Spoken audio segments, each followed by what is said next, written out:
آدمی جو علم پڑھتا ہے اس میں دو غرضیں ہوتی ہیں۔ پہلی غرض یہ ہوتی ہے کہ اس کو پڑھ کر میں شریعت کے مطابق زندگی گزاروں گا۔ میرا سونا، میرا کھانا، میرا بیٹھنا، میرے تعلقات رکھنے، میرا لباس، میرا رہنا سہنا سارا شریعت کے مطابق ہو جائے گا جب میرے پاس علم ہوگا۔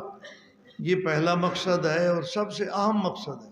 اور دوسرا مقصد ہے اس علم کی حفاظت، کہ علم کو محفوظ کر کے آگے آنے والی نسلوں تک پہنچا دیا۔ یہ بھی انسان کے فرائض میں ہے۔ یہ جو دوسرا کام ہے یہ فرض کفایہ ہے کہ علم محفوظ کر کے آگے پہنچا دیا، لیکن علم حاصل کر کے اس پر عمل کرنا یہ فرض عین ہے۔ اگر ایک آدمی اس لیے علم حاصل کر رہا ہے کہ میں اس کی اشاعت کروں گا، بس عمل نہیں کرتا، تو فرض کفایہ تو ادا کر رہا ہے لیکن فرض عین کو چھوڑ رہا ہے، اور ضروری فرض عین ہے وہ کسی کے وقت بھی نہیں چھوٹتا۔ اس لیے علم حاصل کرنے والوں کو یہ دونوں نیتیں رکھنی چاہیے کہ ہم علم حاصل کر کے عمل کریں گے اور اس کو محفوظ کر کے آگے آنے والی نسلوں تک پہنچائیں گے۔ اور اس میں ایک خطرناک پہلو بھی ہے۔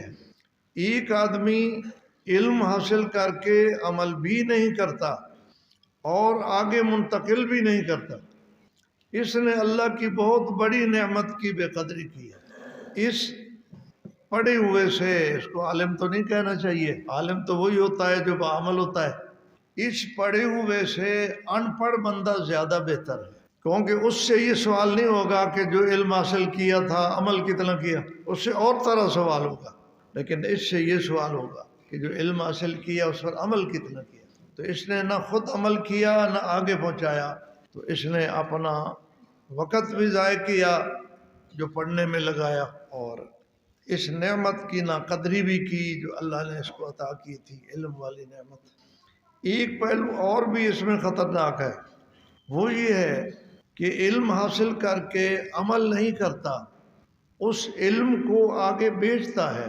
اس علم کی اشاعت کرنے میں اس کی غرض یہ نہیں ہے کہ علم محفوظ ہو جائے اور اگلی نسلوں کو پہنچ جائے، یہ میرا فرض کفایہ ہے، بلکہ اس علم کو بیچتا ہے۔ اس کی حدیث پاک میں بہت مذمت ہے اس بیچنے والے کے لیے۔ اس لیے شروع میں علم حاصل کرتے وقت اپنی نیت کو درست کر لینا چاہیے۔ اس لیے تو امام بخاری رحمۃ اللہ علیہ نے اپنی پہلی حدیث ہی یہی ذکر کی ہے، انما الاعمال بالنیات، کہ کہیں اتنا بڑا علم حاصل کر کے اپنی نیت کو خراب کر کے یہ ضائع نہ کر بیٹھے۔ پہلی حدیث انما الاعمال بالنیات، کہ نیت درست کر کے چلو تب فائدہ ہوگا آگے۔